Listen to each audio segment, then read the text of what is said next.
So, I'm Eric, I'm from Sauce Labs, and tonight I'm going to talk about Selenium RC's proxy server. If you've read the documentation, you usually see references to Firefox proxy or SSL or proxy injection. There's all these different things.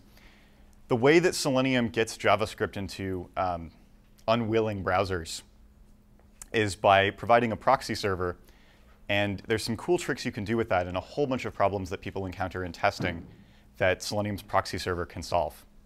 So I'm going to get started with the basic architecture of Selenium's proxy. Selenium RC includes a whole bunch of different components. Selenium core is embedded in there somewhere.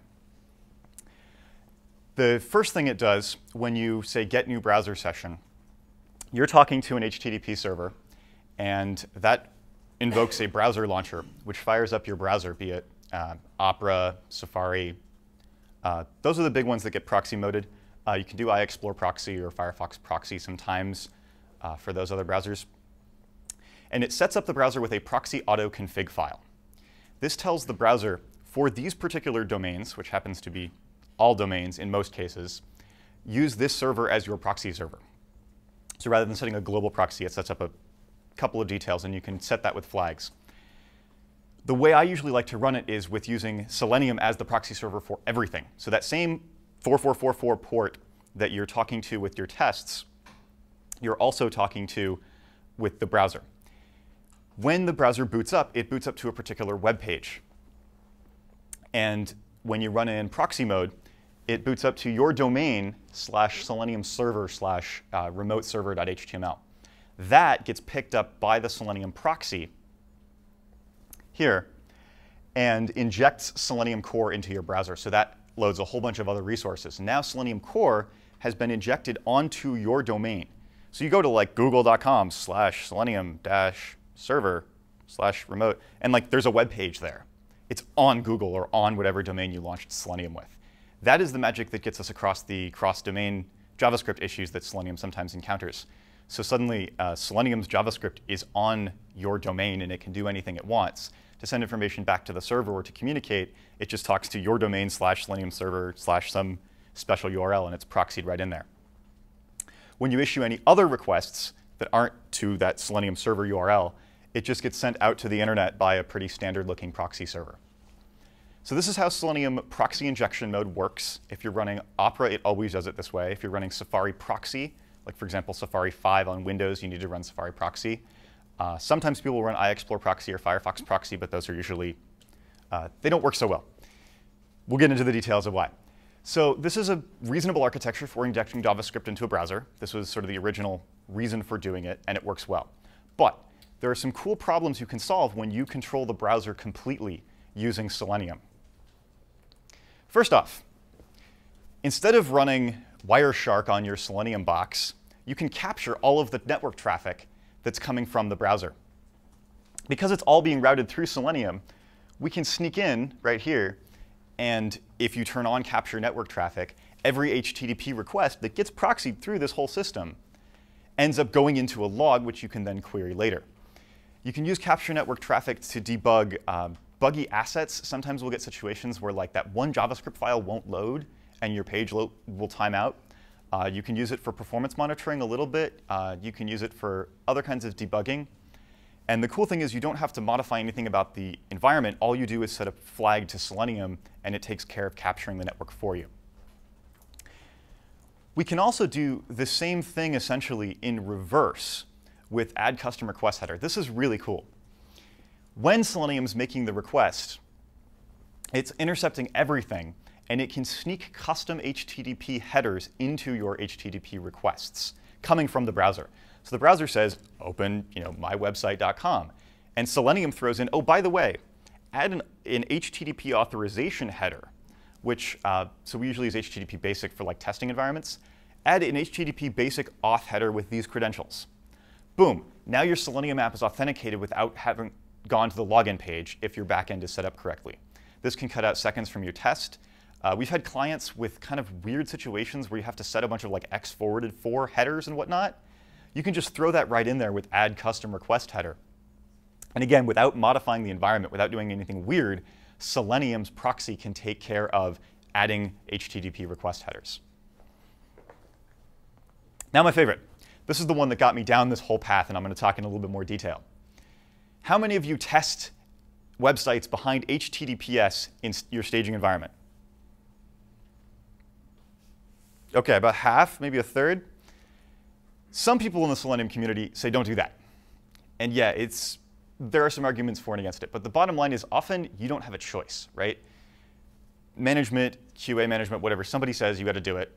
Or you want to make sure that things actually work behind HTTPS, especially with like Google Chrome and whatnot. They tend to be really warning-y about HTTPS errors. So sometimes there's good reasons to run it in testing. But what certificate are you using when you're signing those HTTPS requests? You're using either a self-signed certificate, or you're using the cert you use in production. But this is on a different domain. This is your staging environment. So either way you do that, the browser is going to throw an error saying, warning, this website is dangerous. Yeah, you're right. It's faking that it's a production website in a testing environment. But the Selenium project came up with a solution to this. Trust all SSL certificates. It's a bit of a security violation, and if you figure out exactly what's going on here, it's actually kind of scary. Like, when I go to my bank now and I punch in my password, I'm like, they're not using Selenium, are they? So what Trust All SSL certs turns on is this cybervillains thing. We call it cybervillains so that you're scared, so you don't use it. Because you have to be a little bit careful about this. What you do on your testing servers, in your browsers, or on the OS level, you accept a very special certificate authority called the Cybervillain Certificate Authority. You set it as the most highest trusted, this is a totally valid cert authority, much like VeriSign, Trusty, or the government of China.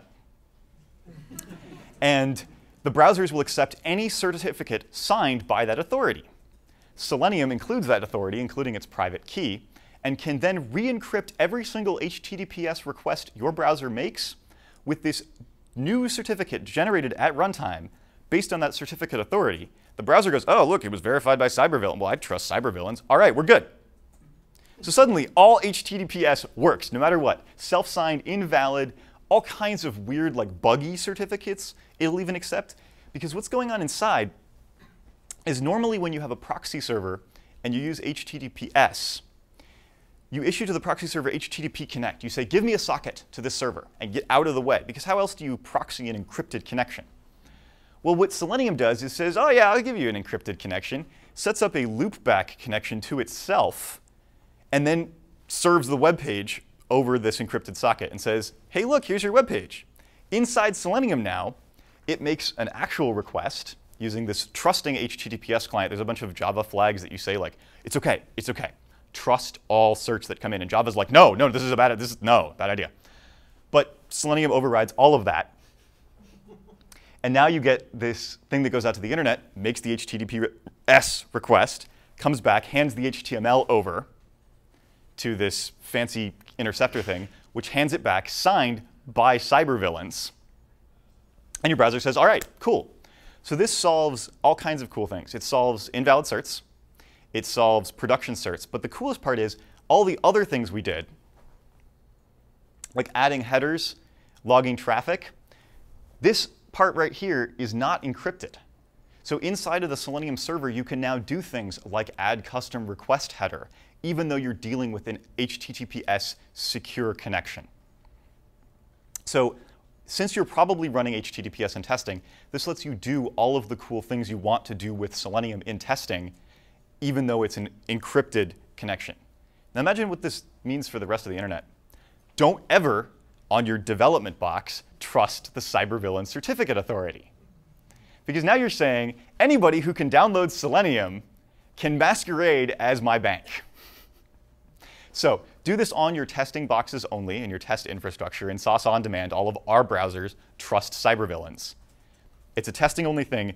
Don't do it on your development box unless you know what you're doing.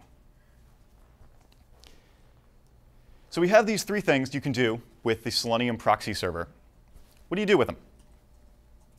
For capturing network traffic, we've had customers who use it for just figuring out what their pages are requesting. But more often, you use it for debugging. So you'll turn it on, watch what happened, watch what assets this page is loading, and then turn it back off again, because it does add a little bit of a penalty in terms of time. Add custom request header is awesome. Seriously, guys, don't have every single test go to the login page. Set up this HTTP basic thing. In fact, if you're willing to go this far, go all the way to running in front of the firewall, so you don't have that encryption if you're dealing with sauce on demand. No firewall, HTTP basic, so nobody can actually use your staging environment. And then sauce on demand can hit your website without all this sauce connect fancy stuff that I built. Wait. Well, I'll still have a job. And we've used it a couple of times to appease picky servers. But hopefully your devs are not as picky as the devs that we've dealt with. So you're good there. And then there's my favorite, trust all SSL certificates. The big thing here is you can run any certs you want. You just go into OpenSSL and say, make crappy self-signed cert that nobody trusts. Go. And then it works. Everything's good. And you can run all of these other things through HTTPS connections. So I've used this a lot at Sauce. Almost all of our customers end up needing some form of the Selenium proxy server. And we've taken it and done all kinds of cool things with it. So if you have any questions, let me know. Questions? OK.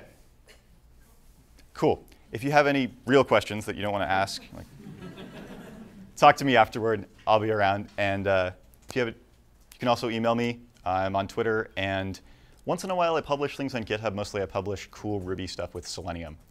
I haven't published any proxy stuff. Also, if you're interested in cool proxy servers, check out the browser mob proxy, which does all kinds of cool performance monitoring and can integrate with your Selenium to do performance testing of your already running Selenium scripts. Thanks.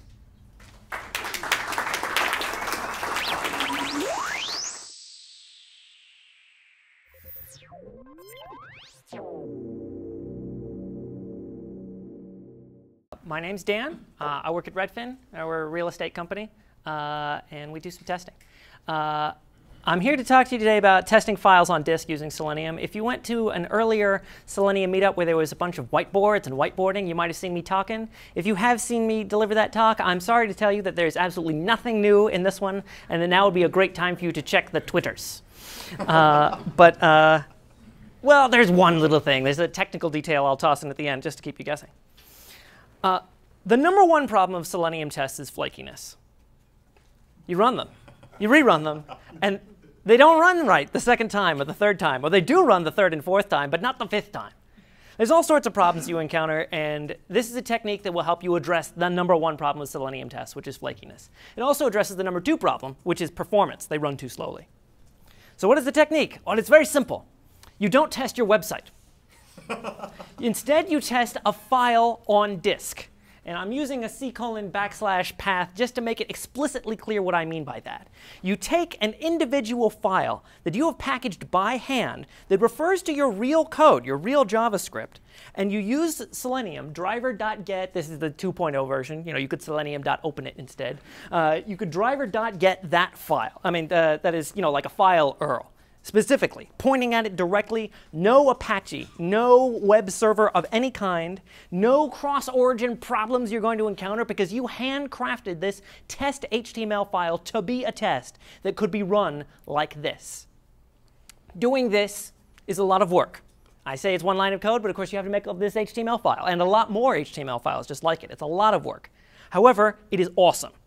The reason it is awesome is because it is fast. Oh my God, is it fast? I mean, like, think about, you know, like Firefox has to load and he has to talk to Apache. He's going to talk to some back-end service that he's running. He's probably going to need to talk to some sort of back-end database that you would configure properly. You know, hop to hop to hop to hop, and you know, it's running on some random server that's probably not as fast as your production machine. It's just not that fast. On the other hand, Firefox can pull files off of your disk extremely quickly. So, obviously, huge performance boost. But this is also, believe it or not, a flakiness fix. Because performance is a robustness all its own. I mean, think about it. You've got some slow tests. They're not working that well. And so developers say, OK, well, you know, we should run the tests, but we should only run them as part of the build. You know, for now, I think I could just skip the tests. I won't run them on my personal box. We'll just run them as part of the build. And that works for a little while, sort of, except the build's always broken. But eventually you fix the build, and that goes for a while longer. And the tests get longer and longer, 30 minutes, 40 minutes, an hour. And developers start saying, we shouldn't run these as part of the build. We should run them as some sort of extra post-build process, some separate automation that QA will maintain and manage. I call that the ghetto build, because what happens is you run the tests in the ghetto build, and they fail in the ghetto build, and then some other person, not the developer, sees that, and then looks at it and investigates, and they file a bug. And that's probably good if they're that flaky, because sometimes they're not really reporting a real problem. You need to have a QA person really looking at that and filtering the crap from developers, what they're seeing. And you don't want developers to be skipping tests. You want the tests to be so fast that you run them as part of the build on the developer's box before they share the code with the world. There's another great thing about running the files on disk and how fast they are, which is that they're the same amount of fast every time. I mean, everybody who's written a lot of Selenium tests has had problems with timeouts, where you say, OK, well, this page should take no more than 5 seconds to load. But there was that one time on a Tuesday, and it took like 7 seconds to load, and that's fine. So I'll just crank the timeout up to 10 seconds, up to 15 seconds, up to 30 seconds. And then there was this one day when the server was actually down, and so the test took like 4 hours to run because it waited 30 seconds for every page loaded. Like, did that load? Oh, no, it didn't load. OK, let's try the next one. Oh, no, it didn't load. And there's lots of blog posts and articles you read on the web about how you're supposed to deal with this, writing very carefully tuned timeouts that are as small as is reasonably possible, that are checking to make sure that the page loaded correctly and that you didn't get into any error state. And it's a lot of work. Loading files on disk is the same fast every single time. It loads fast. If you can't get that page loaded in under a second, you probably coded it wrong. And so you can say, listen, I will wait no more than 2 seconds for anything ever. And the server is never going to be down because there is no server. It's a file on disk. And it works every time. The other really nice thing about using a file on disk is that you're eliminating dependencies. Especially, of course, you're eliminating a dependency on a deployed server that is running your actual code. But especially tough is when you're depending on other third-party back-end web services, which, you should be testing too.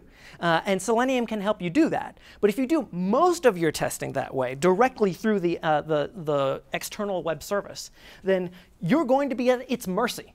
If that thing is down for whatever reason, every single one of those Selenium tests are going to fail. And then somebody's going to have to look at it and be like, well, why did they fail? Oh, it wasn't a real failure. It was a fake failure. No one should pay any attention to those test failures because it was just the external dependency that was down. And what the testing files on disk allows you to do is to cut those dependencies. Instead, you mock them out. Don't actually have your file on disk talk to real servers out on the internet. Instead, you just, if you want to make an Ajax request off to some third-party endpoint, you make a mock Ajax request. And so the results were already hard-coded right there on disk. They should already have been there before the test started. The other advantage is, the other aspect of eliminating dependencies is you can eliminate dependencies your tests have on other tests. If you're doing an end-to-end test, you need to first hit that login page and make sure you can log in, and then navigate to the other page that you intend to test. That's not a unit test, a testing of the smallest possible isolable unit. Instead, that's a very broad end-to-end integration test. And so whenever I talk about Selenium, I always show this food pyramid. It's like the food pyramid that the Food and Drug Administration has, where you're supposed to eat mostly carbs, and then vegetables, and then some protein. I guess the carbs is a bad idea now. But whatever. The point being is unit testing is still a good idea, and you should do the vast majority of your testing should be unit tests, small, isolable tests.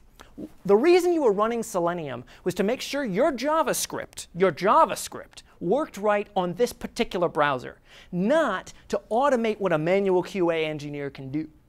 You should do some of that. See, I got a little bit right up there at the top, an end-to-end test as a manual QA engineer would. But the vast majority of the time, your JavaScript should be tested in isolation, in a single file designed to test just that one piece of JavaScript.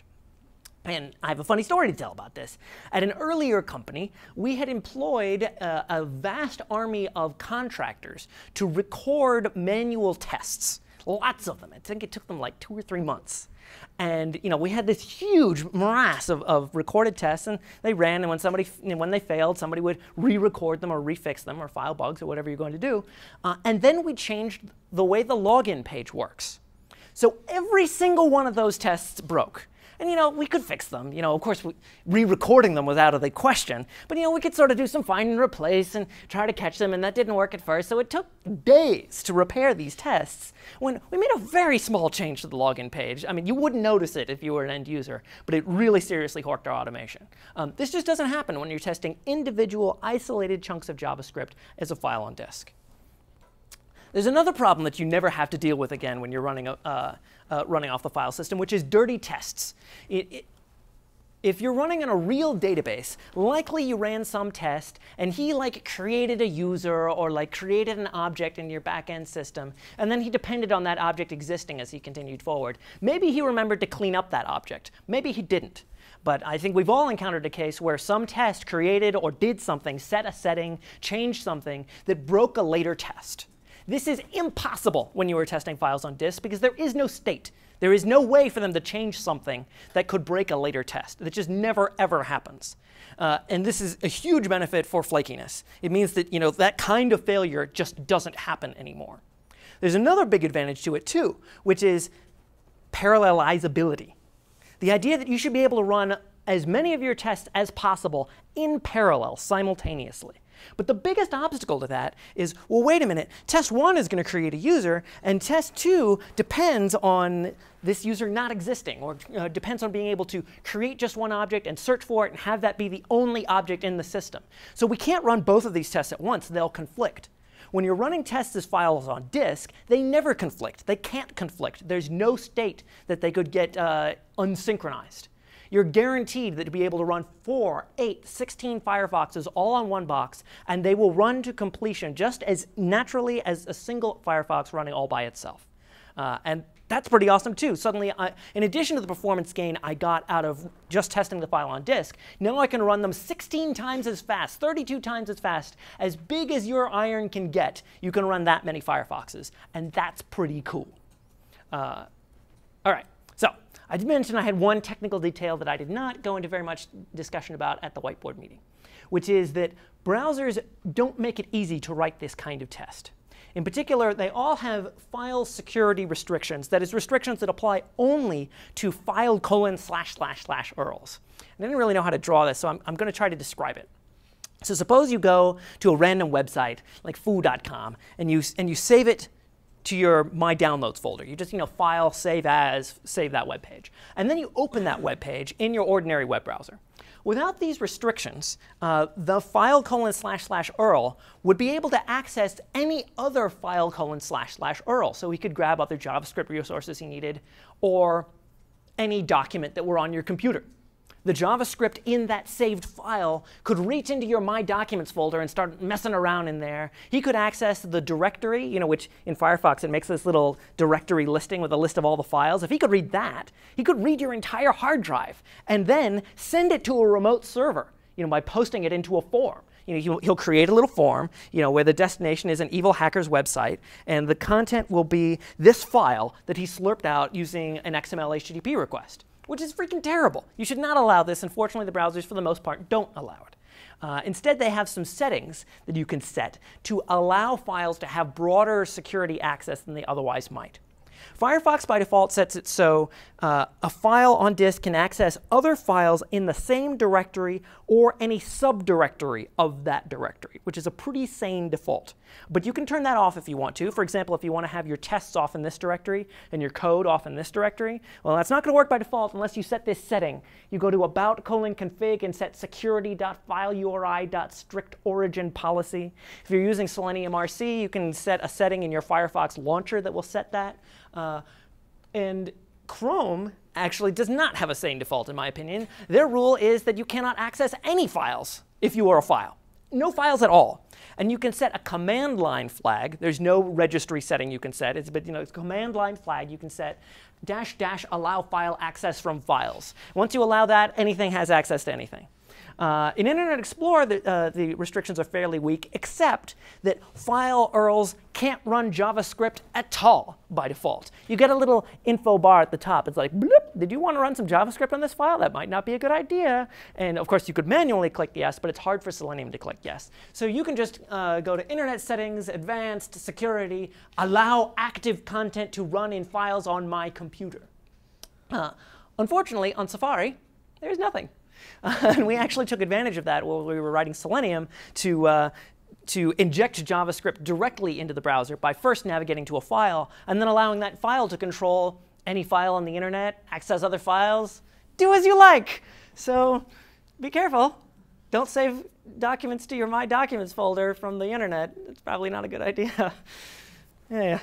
What I actually recommend, though, is you probably, well, you can set all these settings. What I generally recommend is stick to those browsers that do have a sane default here, maybe Firefox and IE, once IE has the settings set. And try to arrange your files so that they are all in one directory. So as a developer or as a QA engineer, you can manually verify it without saying, oh, crap, I need to go set that security setting and remember to change it back while I'm manually double-checking that a test is reasonable. Because sometimes a test is going to fail, and it's not failing because of a bug in the code, but because of a bug in the test. You're going to want to be able to just open that file naturally in a browser, click around in the file that you made, and make sure that your little widgets are working. So that's all I had to say about that. The technique has worked very well for us at Redfin. I didn't make an announcement earlier, but we are hiring. We are hiring QA folk and also maybe a QA manager.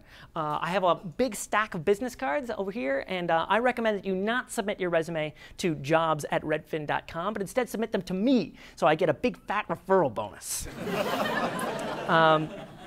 So as I'm wrapping up, I guess I should ask for a couple questions. I had a few photos which I stole from Flickr. Any questions about this technique or other problems you're going to have?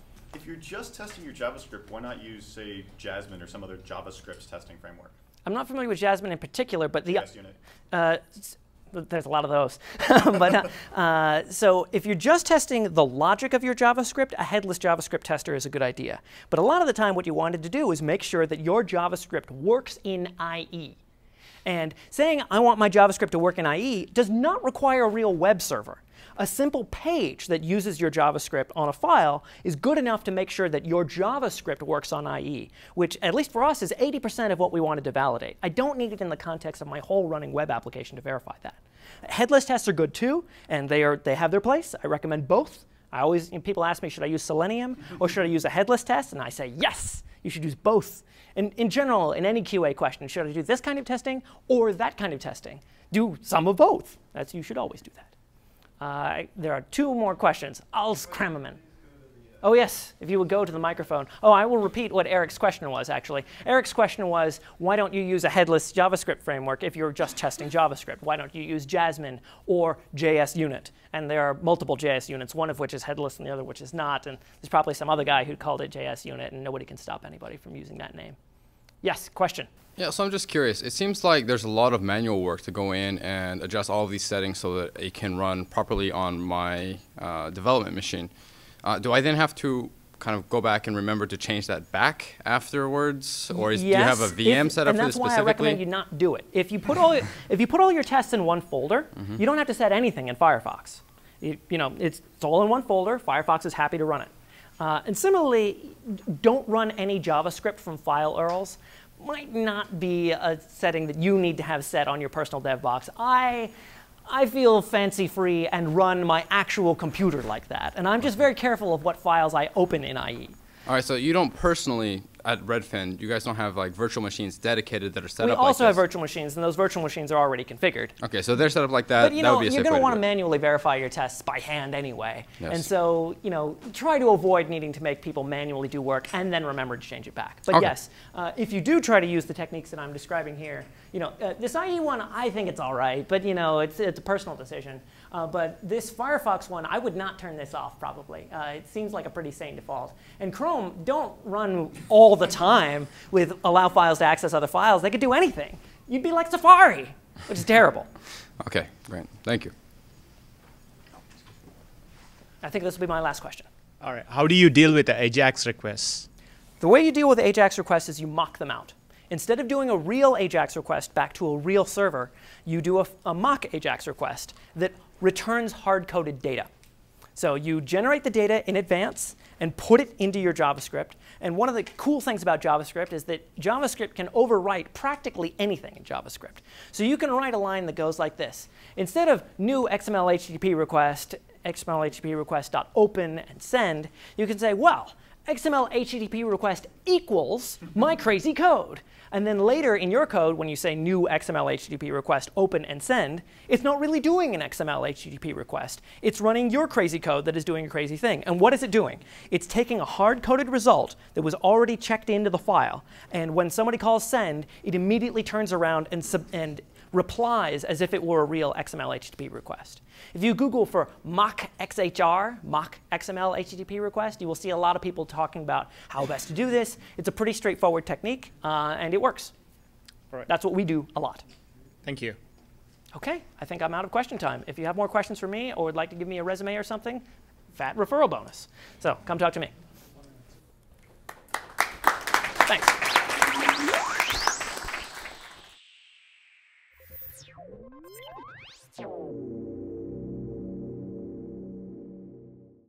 Good evening, everyone. My name is Lalita. I'm the lead QA engineer at Riverbed Technologies. I'm going to cover web UI automation using Selenium at Riverbed with my colleague Lena.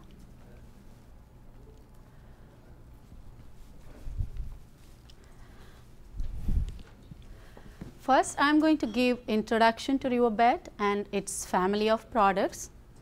Then move on to discuss some of the automation challenges and our automation goals and approaches. Then Lena will talk more about our automation building blocks, some of the results and gotchas. Riverbed Technology is an IT performance company. We have about 10 products, including Wireshark Packet Sniffer. It's a public company with about 600 million in revenue, and it has about 9,000 customers. Our flagship product is called Steelhead, which is basically a WAN or wide area network accelerator on Linux OS and Intel hardware. Our engineering offices are located in San Francisco, Sunnyvale, and in other locations. Our team in particular is responsible for testing the web user interface for the Steelhead product. It is not a website, it is a network device. And it has about 100+ pages, which allows the administrator to perform network configuration, monitoring, security, as well as it provides some reports. We have diverse install base, and we have multiple parallel releases for each of the products. We also support multiple browsers, and we provide consistent user experience across all our products. Here I have just given a sample web page. It's a pretty simple web page. Like any web page, you can see some of the widgets here. We have checkbox, apply button. You can see you can see some of the IP address fields, subnet fields, port field, text field. Even we have some integer fields, etc. And we have some complicated tables, as you can see here. We have some table, and some tables can have up to 2,000 entries. And we can add an entry to the table, we can remove an entry from the table, and in some tables we can even shuffle the entries around. It's just a simple page. We have even complicated pages than this. Our automation goal is to reuse the code as much as possible. It should also be scalable, and it should be easy to learn so that any newcomer can very easily understand the framework. And we also we also want to have a low maintenance development as well as a maintenance cost.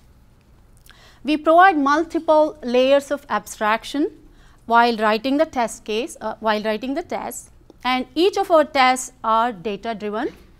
And we use factory method to provide factory method, which is basically versioning through inheritance, and Lena is going to talk more about it.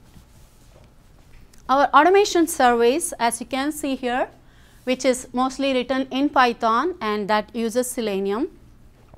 We have Selenium grid instances running on multiple servers, each of which can have multiple RC instances with different browser environments. Every test has a test class and a data set. It also has a device under test. It can be a simple variable or it can be as complicated as an XML file that basically defines our lab or network configuration. We also have environment variable that defines a target OS, target browser and target grid. Automation service takes all these three as input and inherits the right test class. And it also decides or maps to the right Selenium grid instance and the RC instance to which it has to, on which it has to run the test. Hi, I'm Leena. I'm a QA engineer at Riverbed. I'll be going over the flow of a test and also talking about how we have incorporated our testing strategies, that is multiple layers of abstraction in a test, factory methods and data-driven testing into a test. A typical test makes calls to methods in page action and page verification. Page action is high-level packaging of user actions, logical user actions on a web page. And page verification is packaging of all the verifications that have to be performed on a web page. Both page action and page verification work on a HTML page that is under test. All the HTML elements of those pages are represented by widgets. Widgets also contain the locators for all the HTML elements. Page action, page verification and widgets are the components of a test. They are all developed at page level. These widgets are built upon a custom library called Elements, and these elements is an abstraction layer for Selenium.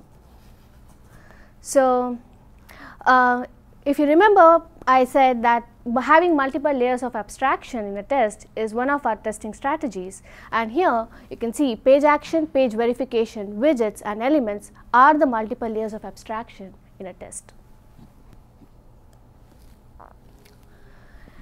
Elements library provides us a bunch of classes. These classes help us interact with a page. They provide classes like radio button, checkbox, text box, etc. I have a sample here. So, these classes are abstracting Selenium methods that are applicable to a particular type of HTML element. The constructor of these classes take locators as parameters. These locators could be any locator that Selenium identifies, like IDs, names, XPath, etc. Having this abstraction layer improves our code readability and also provides us other advantages. So, it allows us to customize widget operations. We are able to write custom widget operations that suit our testing needs. For example, we have implemented the polymorphism concept and developed setter and getter methods for most HTML elements. Thereby, we have eliminated HTML element specific calls from our code. This enables us to easily handle any web page changes. It also allows us to add more classes and expand. So, Selenium provides methods that operate at a widget level, check, uncheck, enter text, they are all operating at a widget level. But we, as we test network appliance and network configurations, we need to test at a form level. And so, we have developed form classes that are able to operate at a form level. As Lalita mentioned, Riverbed products have highly complex Ajax tables. These tables get dynamically populated and they have all sorts of HTML within them. We have tables within tables, forms within tables, name it, you have the element in the table. So, we have developed complex, we have developed a table class that is able to operate on those complex tables. As I mentioned earlier, widgets represents the page. It represents the page to Selenium tool. It contains all the HTML element locators on that page. So recording all these locators from on a HTML page is kind of manual. If it is done manually, it is kind of time consuming and error prone. So we have a utility that we have developed in-house that can record all these widgets and give us this widgets file. Factory design pattern is another automation strategy. So this is an object-oriented design pattern concept that deals with implementing factories. In simple terms, factories are objects that can create other objects. And the methods that create other objects can optionally take parameters, and these parameters can determine how an object has to be created. So we have developed factory methods that can create the components of a test, that is page action, page verification, and widgets for a test. These factories rely upon our versioning technique to generate the right components for a test. We use inheritance for versioning. All the components of a test are versioned by inheritance. Every new release inherits from the previous release, and we inherit only if it is required. So this technique of versioning not only helps us with the factories, but also enables us to share our code among various releases, branches, and products. So we talked about factories and we talked about the multiple layers of abstraction. Let's revisit a composition of a test and see how these pieces fit together. A factory a test calls a factory method to build the right components for a test. So it builds page widgets, which represents the page itself, page action that has logical user actions that can be performed on a page, and it builds the page verifications that are the verifications that have to be performed. After building the right components for the test then calls methods in page action and page verification that contain the actual logic for the test. Our automation strategy is to make our test data driven. So we run our test against multiple sets of data. So after applying all these strategies and software engineering principles, let's see what kind of ROI we get on our test. We have some pages on multiple products that are similar, like support, email. These are all similar pages. They look similar on multiple pages, multiple products. We automated some 50 test cases to test these similar looking pages. We make all our tests data driven, and currently we are running them against 90 sets of data. So these 50 test cases get translated to 90. We are using the factory methods, that is binding all the components of the test together at runtime. So, and we are right now targeting these test cases onto 3 products. So our 50 tests is getting translated to 270 tests. We use an awesome tool called Selenium that enables us to target these tests on multiple browsers. We are targeting these tests on 3 different browsers. So these 50 tests are getting translated to 810 tests. So our net ROI on 50 tests is actually 810 tests. And I think this is a pretty good ROI. And interestingly, this ROI resonates very well with the kind of ROI our customers get when they buy our products and our employees get in terms of work satisfaction and career growth opportunities. We are an awesome company. Most of my team members are sitting here, and we love Selenium. We all love Selenium. We do a lot of Selenium automation, and we are hiring. So we truly believe Selenium is a very powerful tool, but we did find some gotchas, and I've listed them here. Performance on IE, I think most users have this issue. And there's no native support for capturing screenshots on IE. We have a workaround, but there's no native support. And when the tests are interacting, the Selenium tests are interacting with the web page, there might be some JavaScript errors that Selenium is not able to catch. Like, they may not directly affect the functionality of the web page, but there may be some errors that we would want to capture. And our Riverbed products have these, the UI of our Riverbed products allows users to download logs, download a lot of information, and when we download something, there's this OS level pop-up that comes up. There's not a good way to handle it.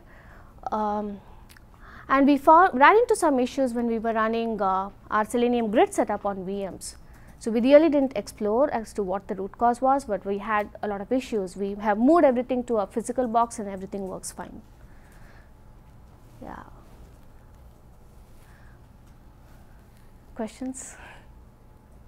You mentioned that there are performance issues on IE. I assume those aren't coming from your abstractions. Is that coming from the XPath performance or from? XPath and traversing the, especially when we are traversing a table and parsing a table, we can use both XPath and JavaScript to run a JavaScript to do that, but we do find that IE is much slower than Firefox. And is it specifically because of, have you narrowed down the areas where it is slowest? Is it traversing the DOM itself? Yes, via XPath? traversing the DOM itself.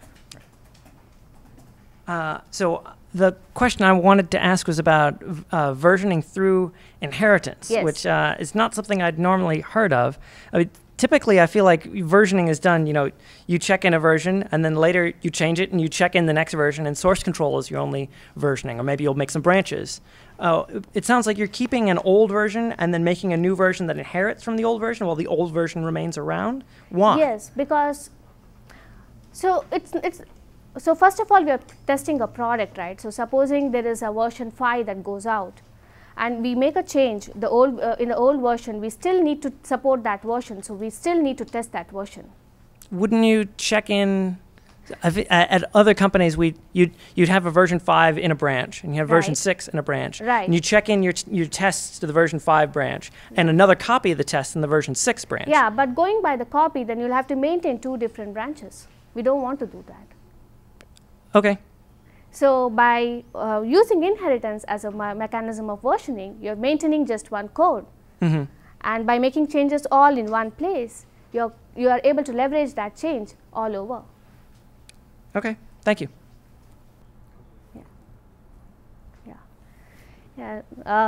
Thank you all for listening to me patiently, and thanks OPower and Sauce Labs for arranging this meetup.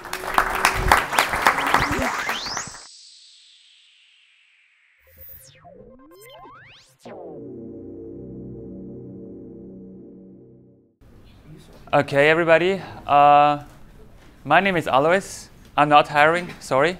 But I'd like to talk a bit about how to extend Selenium for performance testing using Dynatrace Ajax Edition, which is a free product that you can use for performance analysis in Internet Explorer and very soon also for Firefox. So you have one tool that you can use across multiple browsers.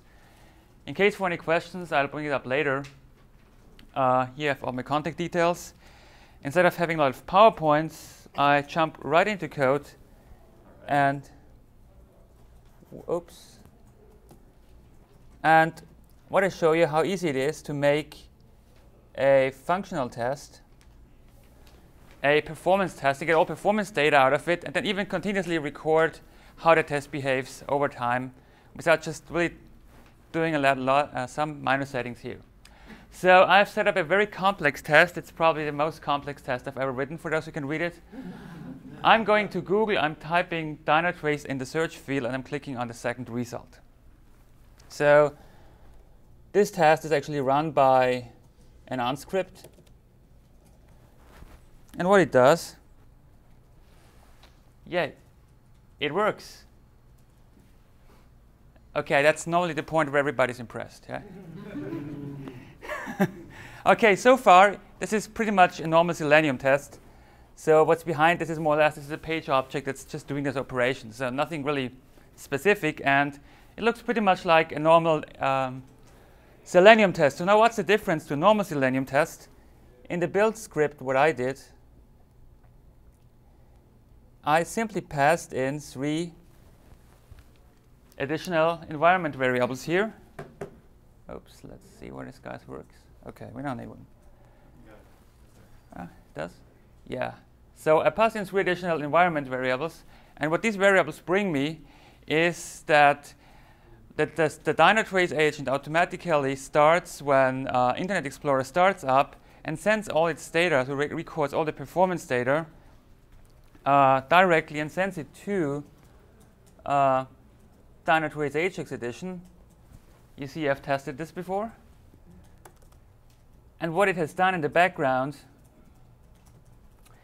we basically see 2 pages here. One is Google, and the other one is the Dynatrace page. It recorded in the background a lot of performance data for me. And I'll just briefly go through that data.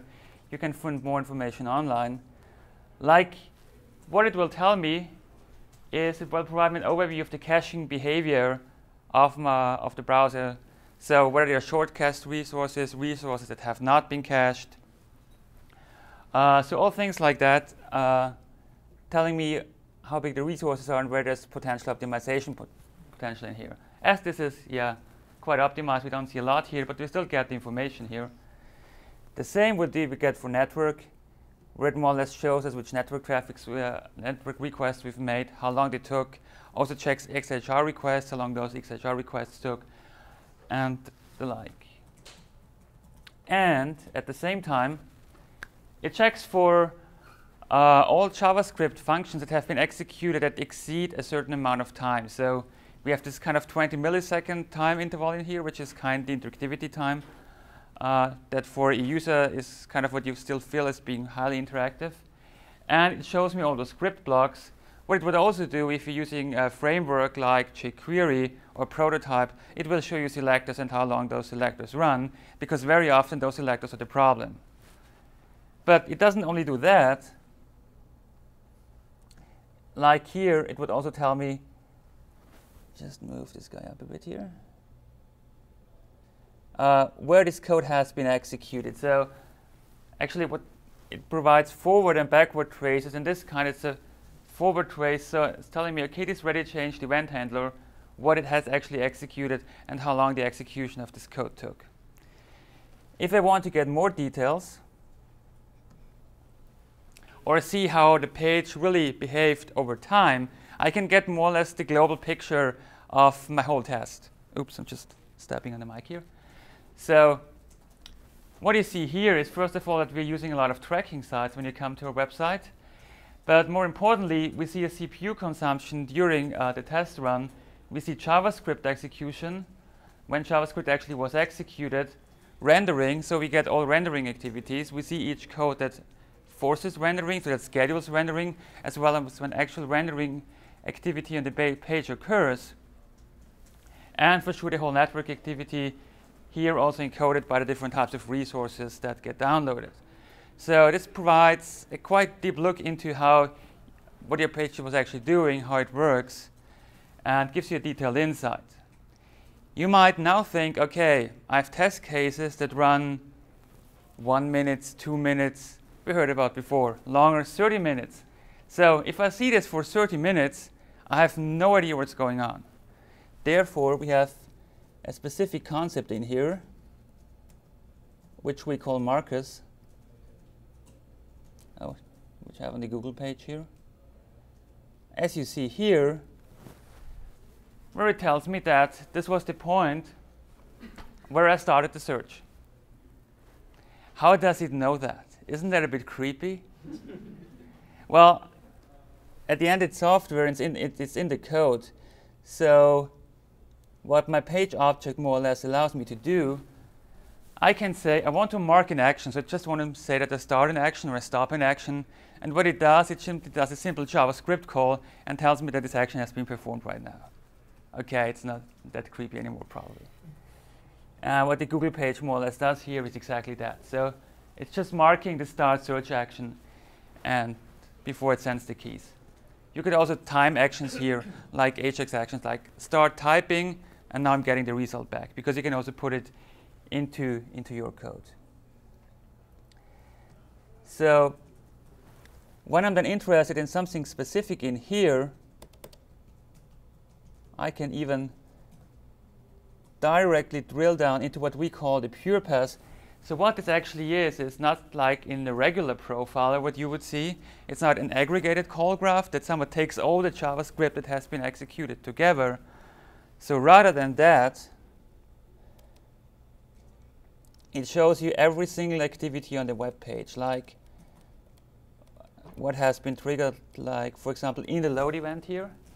And this is what's actually been performed in the load event. Or I will also get the same information if we go a bit further down here, like the key down events. In this case, what the key down event on Google has actually done. Is this a fire alarm? Probably security. Yeah. And I can even go to the JavaScript code right over there that has been executed, seeing the stack trace and also the contributors, all the methods that have been executed below that took certain time. And I get all this information together with method arguments and quite everything I want to. If I find out that there's something wrong in my test, I can also simply take it and simply export it to a file and send it off to a colleague if I want to. Very often, however, I'm not really sure whether I want to send a test to my colleagues. So if I do performance testing, I don't want to look at this data quite every test run. That's simply way too much work to do. So what we figured out, there are a couple of key performance indicators that tell you about the performance of your page. So if you monitor those, you'll figure out whether things get slower or faster. Like first request, how long the first request took, first impression time, unload time, time spent on the server, on the client. Something like average interactive time, which tells you how long actions took that are some are interactive, like a key press, a mouse over. So how long does interactive timings take? DNS time, connect time, typical network metrics, and also rendering time. So it will tell you how much rendering, how much time was spent in rendering for a certain test case. And we then thought, okay, if we have all this information, it would be great if I could simply track that in case there's a problem. I just want to see where the problem is and then look into the details. So what happened in the background as well was my really fancy test here. After executing the test, a JSON beacon was sent to some endpoint that I can freely define. So I can define any JSON endpoint that can consume quite of this standardized format, which contains all those KPIs that you've seen before. So what I can now do with this data, I can put it in a simple repository and chart it over time and then compare it and see if some tests run slower or faster.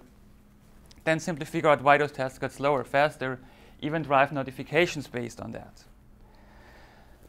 One scenario where we is using, I don't know who of you is familiar with ShowSlow, a website that tracks performance of a huge number of URLs. It's about 6,000 right now.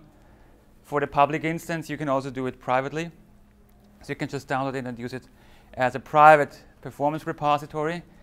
What you see here are 3 compared grades of Y-slow page speed and Dynatrace. And what we simply do, we use exactly this approach of downloading a set of URLs or test cases, then driving Selenium, which drives the browser, collecting all the data, and then at the end sending it back to the ShowSlow performance repository, where we store all the data and you can really see how your page behaves over time. For the public instance, you would have to have a public website, but you can also download it and use it on your own. You might now think, okay, well, that's pretty nice, but just know that 2 test cases are slower. I want to know why they're slower or faster. I don't want to dig through all this performance information for all of my test cases. And therefore, we have an answer as well, like all the information, also like typical network requests. I can simply take them, copy it, and what I get out of it, which is a bit hard to read, but at the end this is just the XML. This is just XML data that I get out of it that contains all the performance information that I collected, which I can then, in the next step, so here's more or less the nicer version of So you see, for example, network activity, where you see all this information. You would get the same for JavaScript or click events or whatever you want to get, actually. Just network is an example here. And as I now have XML, and I have the test before it got worse and the test now, have the two XML files, it's just a pretty little exercise to do exactly this. So to simply compare the data and figure out where it actually got slower. So in this case, I took two network requests, all the network requests to Google, and compared those two together. Your HTML might look a bit more pretty than mine does, but still, at the end, it's the same data. You could do the same for JavaScript as well. So you can go down to a level where you want to say, I want to compare the third click event in the test case yesterday to the third click event today, because I somehow figured out that the test case takes more JavaScript execution time, and it is somewhere in that space. So I tried to really have it very brief because it's late already, just to give you really a slight overview of what you can do and how you can use it. As you've seen, you don't have to do a lot. It's just really setting 3 environment variables and installing 2 tools. You get all this information out of the box and can use it right away. As I mentioned, it works for Firefox as well as IE. If you want to know more about it or try it out, if you want to try it out, go to ajax.dynatrace.com. If you want to, you will also have some videos there that really describe everything in detail. So I didn't go into everything that you could do with it. Or go to blog.dynatrace.com to really get more articles, how to integrate it with Selenium, how to set it up your performance repository, as well as some sample test cases, how to test real-world applications using Dynatrace and bring this all stuff together. As it's late, I tried to be very brief. I hope I didn't talk way too fast. Just wanted to give you a rough overview of what you can do. So the key takeaway for me is many people that I talk to tell me performance testing is hard to do. It's a lot of manual work that I have to do. Actually, it's not. It's just setting 3 environment variables. Everybody can do that.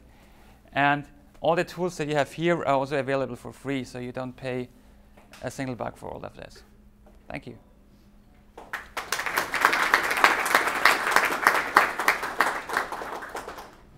Questions? The question was how we make money. I actually could talk about it, but I would have to kill you afterwards. No, so first of all, we build performance tools, and they're mostly in the backend space. So it's mostly Java.NET, C++ space, where we provide a whole performance suite. And there's also a commercial version of what you've seen here as Ajax Edition. What you get in the commercial version, it does more automatic comparisons. You can really set up to track tests automatically, calculate really trends over your tests, really find out when a test gets slower, and you can then even associate tests to certain developers, and the developer will get notified immediately, see a pop-up where it actually gets slower. So we make money by, making people even less worry about why things get slower. And the other things that I can talk about. Yeah. How much of your service or the API is standard to the web timing interface, which I read about, and how much of it is like proprietary or layered on top of that? The question, okay, you have the microphone. What we are doing here is nothing that you can do with the web timing spec. So the way how Dynatrace works in IE as well as Firefox is that we have an agent that gets loaded into the browser via plugin interfaces and then collects all this information more or less by hooking certain interfaces that the browser provides. So you can use it in a testing environment, but you cannot use it in the production environment because you need to install a plugin in the browser. So it's really for the testing space, but otherwise it wouldn't be able to get all those JavaScript details and get all this rendering information. So it's not using the web timing spec, which is built more for monitoring than for actual performance diagnostics.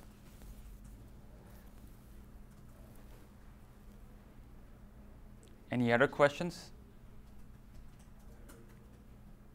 I'm still not hiring, sorry. Okay.